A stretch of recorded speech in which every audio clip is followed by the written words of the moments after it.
12,000 rounds. That's the average service life of the bolt in an M4 carbine, not the barrel, the bolt, and it doesn't wear out. It cracks, the locking lugs fatigue and split, and the Army buys about 1,800 replacements a month because of it. Now the famous one, the BCM carbine that went 31,000 rounds through a training class, cleaned exactly once. Everybody cites it as proof a rifle is indestructible. It lost a bolt lug at 13,200. Every year somebody makes this video and answers the question with a number. How many rounds will it last? That number is the wrong unit, and I'm going to be straight with you the whole way about why. Because there's one variable sitting underneath all 10 of these, and it isn't rounds, it isn't cleaning, and it isn't what you paid. It's sitting at number 1. Stay to the end and you'll have it, and it costs nothing. No part, no bottle, no tool. It changes what you do on a range trip, and you can start Saturday. 2 camps are about to find out they've each been half right. The men who never clean anything and point at that BCM as their proof, and the men who scrub a bore every single time it comes home. Both of them are right about something real. Neither one is right about what actually kills a rifle. Here's what to hold on to, because everything after this reads through it. Nothing on your rifle is wearing out at the same rate. The barrel is ammunition. You buy it, you consume it, you buy another. The springs are a schedule. They have a number on them the same way your oil has a number on it. And the receiver, the thing with the serial number, the thing you actually own, that's the rifle. And under normal use, it outlives you. That BCM finished on its second barrel with a pile of parts swapped out. There are men running a Ruger 1022 past 100,000 rounds who've replaced exactly one extractor and nothing else. Those aren't miracles. That's bookkeeping. 100,000 rounds without a major repair is not a durability question. It's a question of knowing which parts were never permanent to begin with. Number 10 gets blamed on the rifle more than anything else on this list, and it isn't part of the rifle. The magazine. Your rifle stovepipes. Your rifle fails to feed. Your rifle short strokes. Except every honest malfunction chart puts magazines and springs ahead of dirt, ahead of lube, ahead of ammunition, as the thing actually wrong. And a magazine is not part of your rifle. It's a box with a spring in it that you're allowed to throw in the trash. Here's what kills people. He gets a jam, he pulls the bolt, he reads a forum, he orders parts. He never once ran the same rifle with a different magazine. That's the whole diagnostic. 30 seconds. Flip side, and it's fair. Magazines are genuine consumables. Even good ones go. Men have worn out rotary mags on a 1022 while the rifle sat there unbothered. Number 9 is a rifle killer that never involves pulling a trigger. The case you carried it home in, that foam, the egg crate stuff, the cutout tray and the plastic case your rifle shipped in. Open cell foam pulls humidity out of the air and holds it against steel, and worse, it wicks the preservative oil right off the metal it's touching. A shop takes in a batch of pistols stored for years in their original factory foam, and every one of them comes back with rust marks and discoloration in various stages. There's a man who put a rifle in a hard case on a damp day and opened it later to a rifle rusted end to end. A bore doesn't rust because you shot it. It rusts because you closed the lid. Go open your safe right now and count how many of your rifles are living in the box they travel in. The case isn't the villain. It's a transport tool being used as a coffin. Number 8 ruined more military barrels than combat ever did. Corrosive surplus, and the salt your solvent will not touch. Pick up a Mosin 9130. Old primers used potassium chlorate or sodium perchlorate, and when they fire, they leave potassium chloride and sodium chloride in your bore. Table salt, near enough. Those salts aren't corrosive on their own. They're hygroscopic. They pull water straight out of humid air, and then you've got salt water sitting in your throat and on your bolt face. The Army moved off corrosive primers by the 50s. The Soviets and the Chinese kept loading it for decades, which is why the cheap stuff on the shelf is what it is. Here's the part that kills rifles. He runs CLP down the bore, sees a clean patch, and calls it done. Oil does not dissolve salt. Water does. Hot water all the way through, then clean it the way you normally would. Corrosive surplus is fine. Cheap, honest ammunition. It just has a chore attached that no solvent bottle can do for you. Number 7 is where I'm going to give you the honest state of the evidence instead of picking a side. The cleaning rod. Go look at a rack of imported Mosuns sometime and count the counterboard muzzles. Importers cut those barrels back on purpose to get past cleaning rod damage at the crown. That's a rifle shot out from the wrong end by men who thought they were taking care of it. That part is documented. The rest is argued, and I'll say so. Barrel makers will tell you to run a bore guide from both ends, and they'll tell you the real abrasive was never the rod. It's the grit that embeds itself in a brush and rides back and forth through your throat. There's a large camp of shooters who've run brass and aluminum rods for 40 years and call the whole thing a myth on the simple grounds that brass is softer than barrel steel. Both camps agree on the mechanism. Grit cuts, the rod carries it. They disagree on how much and how fast, and the record there is thinner than the story. The crown and the first 2 inches of your throat set your groups. Everything else in that tube is a passenger. The reason men end up with the wrong rifle is that they walked in not knowing what it costs or what it's good for, and the man behind the counter is happy to fill that silence with a number, because a number closes a sale. Every figure here is published or measured, and where the evidence is split, like what you just heard, you'll hear me say so. Subscribe if you want number 1, because nobody selling you a barrel will tell you that part. Now back to it. Number 6. Buying the bore treatment for the shooter you imagine you are. Unlined 416R stainless, chrome-lined chrome moly vanadium, or a nitride treatment which isn't a lining at all. It penetrates into the steel instead of coating over it. Real numbers. High-power shooters running unlined stainless pull barrels at 3,000 to 6,000 rounds. That's not a defect, that's the deal they made. The tightest groups anybody sells, bought with rounds. Chrome-lined goes considerably longer, and under sustained fire, nothing beats it. Army erosion testing pushed one specially lined barrel to just under 44,000 rounds before rejection, while the best standard barrel in that same test quit around 12,500. Chrome buys you rounds. Stainless buys you groups. Nobody has ever put both on one barrel. A chrome-lined match barrel from a good maker ran about $313 this month. Check the week you buy, because these only move one direction. And here's what kills people. He buys the match barrel because a video promised half MOA, then puts volume through it, then can't understand why it's done at 4,000. Numbers 5 and 4 are the 2 parts that fail on a clock, and almost nobody owns the clock. Springs. Your extractor spring is not a lifetime part.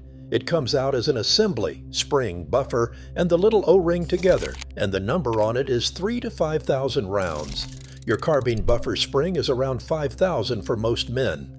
Published schedules call for the extractor, its spring, and the gas rings at 17,500, then the bolt carrier group, the buffer spring, and the barrel at 20,000 with an armorer laying eyes on it. An extractor doesn't have to break to be worthless. A burr in the groove, a little wear on the front lip of the claw, and it quits doing its job while looking perfect in your hand.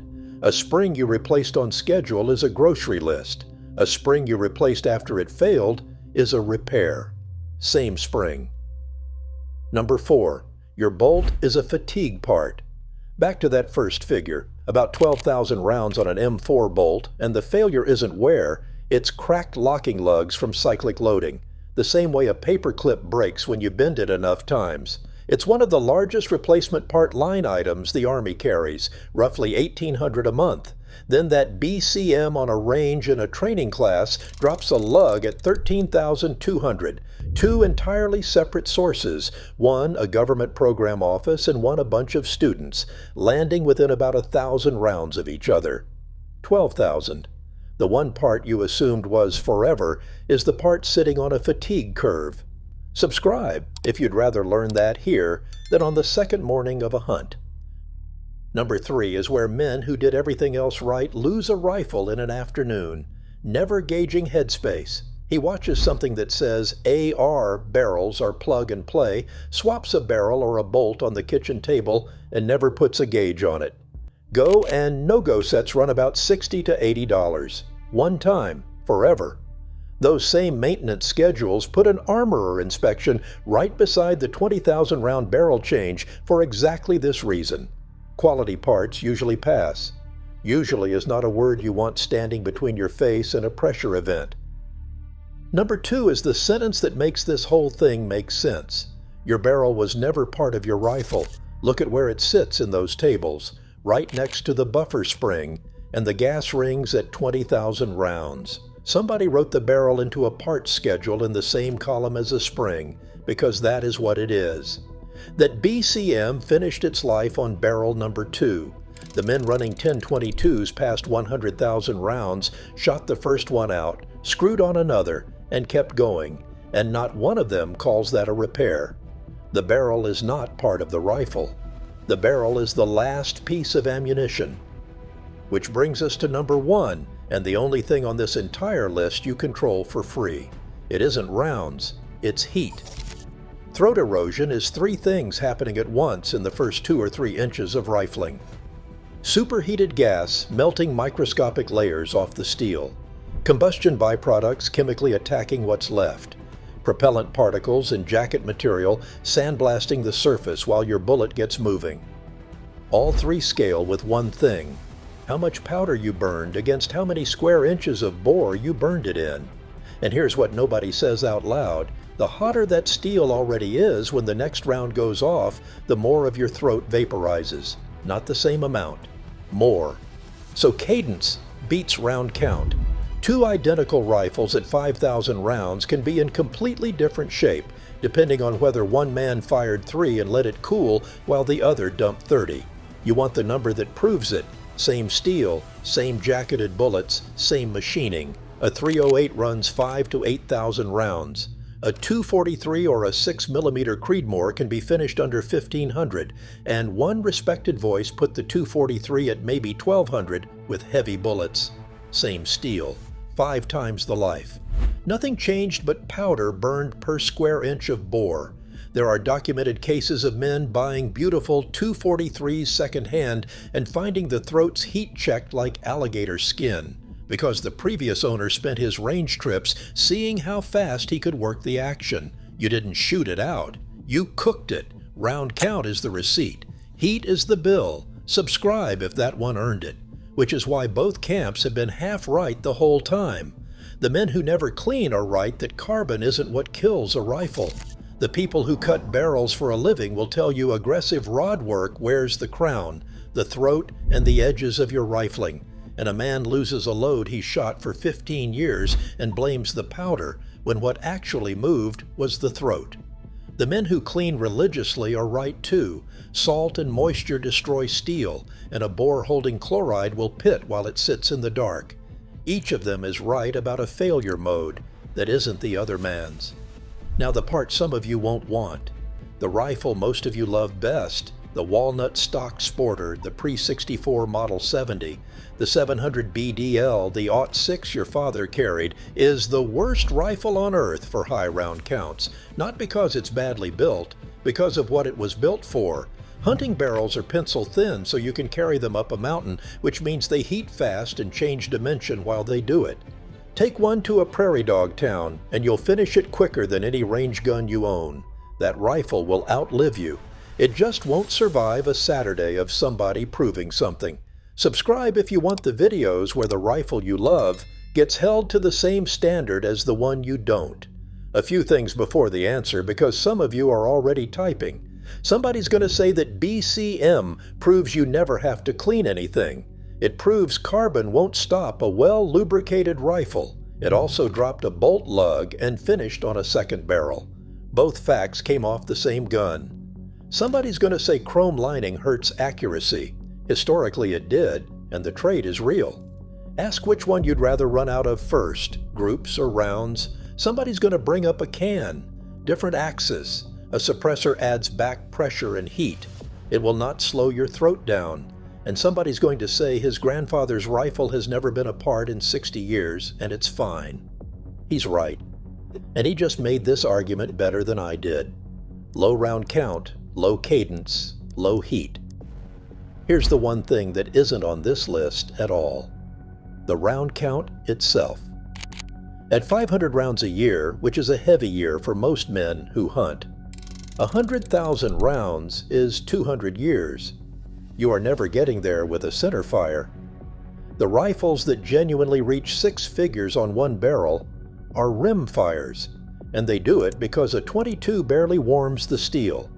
That's the mechanism proving itself. Your rifle is not going to get shot to death, it's going to get stored to death. The rifle in the safe was never repaired because nobody ever noticed it needed it. So here's the answer, and it's 3 answers, because you're 3 different men. If you shoot under 200 rounds a year, stop thinking about barrel life. It will never be your problem.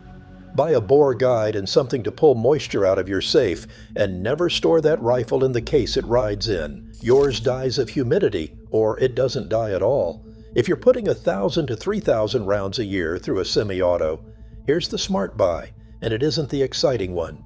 Take the chrome-lined or nitrided barrel over the match barrel and put a spring kit and a spare extractor assembly on the shelf before the schedule says you need them. $300 and change for the barrel, $60 to $80 for gauges once, pocket money for springs. And if you're running volume through a precision gun, your winner isn't a part at all. It's the discipline. Log the barrel, treat it as ammunition, let it cool. 3 minutes between strings is the cheapest barrel life anybody will ever hand you, and nobody can sell it to you. None of you are going to fire 100,000 rounds. Some of you are holding a rifle that already outlived the man who bought it, which is a harder thing to build. Stop counting what you fired. Start counting how long you let it cool. Now tell me the highest round count you've personally put on one rifle, and tell me what broke first. I want to see how many of you say the barrel and how many of you say a spring.